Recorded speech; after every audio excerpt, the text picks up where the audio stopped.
4 ചോദ്യങ്ങൾ മാത്രമാണ് ബാക്കി നിൽക്കുന്നത്. അടുത്ത ചോദ്യം 7000 രൂപയ്ക്ക് വേണ്ടി 1 ലക്ഷം രൂപയിലേക്കുള്ള ഒരു പടി കൂടി അടുക്കാൻ ഇന്ത്യയിലെ ആദ്യത്തെ വിദേശ ബാങ്ക് ഏതാണ്? ആദ്യമായി ഒരു ഫോറിൻ ബാങ്ക് ഇന്ത്യയിൽ സെറ്റപ്പ് ചെയ്തത്, ഭാരതീയർക്ക് ഇന്ത്യൻ റുപ്പി നിക്ഷേപിക്കാൻ സാധിക്കുന്ന ഒരു വിദേശ ബാങ്ക് ഇന്ത്യയിൽ ആദ്യമായി സെറ്റപ്പ് ചെയ്തത് ആരാണ്? Option A standard chartered, option B അലിയാൻസ്, option C city bank, option D അവീവ. Standard chartered, അലിയാൻസ്, city bank, അവീവ. ഇതിൽ ഏത് ബാങ്കാണ് ആദ്യമായി ഇന്ത്യയിൽ വന്ന ഒരു വിദേശ ബാങ്കിംഗ് കമ്പനി? ഇപ്പോഴും ഒരു സഹായം ബാക്കി നിൽക്കുന്നു സുവിധയുടെ മുന്നിൽ. മെഗാസ്റ്റാർ പത്മശ്രീ ഭരത് മമ്മൂട്ടി ഫോണിൽ കാത്തിരിക്കുകയാണ്.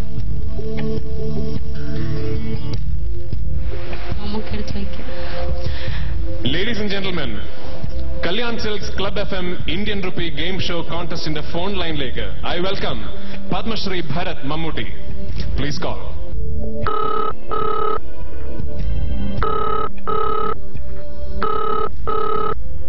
Hello? Raju, parayyu. Mamukka, ade ഞാനാണ് മമ്മുക്ക.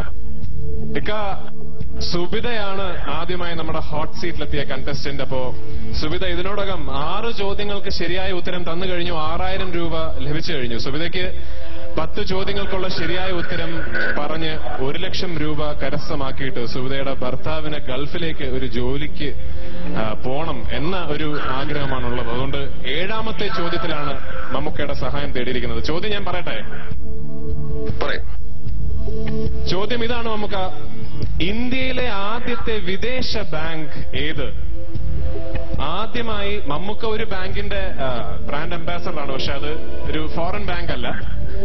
ഇന്ത്യയിൽ ആദ്യമായി സെറ്റപ്പ് ചെയ്ത ഫോറിൻ ബാങ്ക് ഏതാണ് എന്നതാണ് ചോദ്യം. ഇക്ക ഏതാണ് ഇക്കയുടെ ഉത്തരം? ഞാൻ ഓപ്ഷൻ തരാം. A standard chartered, B അലിയാൻസ്, C city bank and D അവീവ. Standard chartered, അലിയാൻസ്, city bank, അവീവ. ഇതിൽ ഏത് ബാങ്കാണ് ഇക്ക ഇന്ത്യയിൽ ആദ്യമായി സെറ്റപ്പ് ചെയ്ത വിദേശ ബാങ്ക്? ഇന്ത്യയിലെ ആദ്യത്തെ വിദേശ ബാങ്ക് അല്ലേ? വിദേശ ബാങ്ക്. ഇന്ത്യയിൽ ആദ്യത്തെ വിദേശ ബാങ്ക് ഏതാണ്? ഇന്ത്യയിലെ ആദ്യത്തെ വിദേശ bank I think it's Standard Chartered. Standard chartered. അതെ, മമ്മുക്ക പറയുന്നത് സ്റ്റാൻഡേർഡ് ചാർട്ടേഡ് ആണ് ഇന്ത്യയിലെ ആദ്യത്തെ വിദേശ ബാങ്ക് എന്ന്. അതെ രാജു, അതന്നെയാണ്. It should be. Thank you so much ഇക്ക. Thanks a lot. സുബിതയെ 7ാമത്തെ ചോദ്യത്തിൽ ഒരു ഫോൺ എ ഫ്രണ്ട് ലൈഫ് ലൈനായി വന്ന് സഹായിച്ചതിന് thank you so much. Ladies and gentlemen, let's put it together for Padmashri Bharat Mammootty. മമ്മൂക്കയാണ് ഇപ്പോൾ സംസാരിച്ചത്. പത്മശ്രീ ഭരത് മമ്മൂട്ടിയാണ് ഇപ്പോൾ പറഞ്ഞത് ഇന്ത്യയിലെ ആദ്യത്തെ വിദേശ ബാങ്ക് സ്റ്റാൻഡേർഡ് ചാർട്ടേഡ് ആണെന്ന്. അദ്ദേഹം പറഞ്ഞ സ്ഥിതിക്ക് ഞാനാണെങ്കിൽ നീ സംശയിക്കാൻ നിൽക്കില്ല. എങ്കിലും ഇത് അദ്ദേഹത്തിന്റെ ഒരു ഊഹമാണ്. അദ്ദേഹത്തിന് ഇതിന്റെ ഉത്തരം ചോദ്യം ചോദിച്ചു ഉത്തരം പറഞ്ഞു എന്ന് മാത്രം. ശരിയായിക്കൊള്ളണമെന്നില്ല. ശരിയാണോ മമ്മൂക്ക പറഞ്ഞത്? സ്റ്റാൻഡേർഡ് ചാർട്ടേഡ് ആണോ ഇന്ത്യയിലെ ആദ്യത്തെ വിദേശ ബാങ്ക്? ശരിയാണ്. മമ്മൂക്ക പറഞ്ഞതുകൊണ്ട് മാത്രം മമ്മൂക്കയെ വിശ്വസിക്കുന്നു. മമ്മൂക്കയെ വിശ്വസിച്ച് ഈ പാവം കുട്ടി സ്റ്റാൻഡേർഡ് ചാർട്ടേഡ് എന്ന ഉത്തരം പറഞ്ഞിരിക്കുകയാണ്. മമ്മൂക്കയെ വിശ്വസിച്ചവരാരും വിശ്വാസം പാഴായി പോയിട്ടില്ല.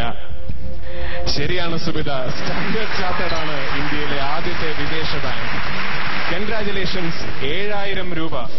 7 ചോദ്യങ്ങൾക്ക് ശരിയായ ഉത്തരം തന്ന് 7000 രൂപ കരസ്ഥമാക്കിയിരിക്കുന്നു.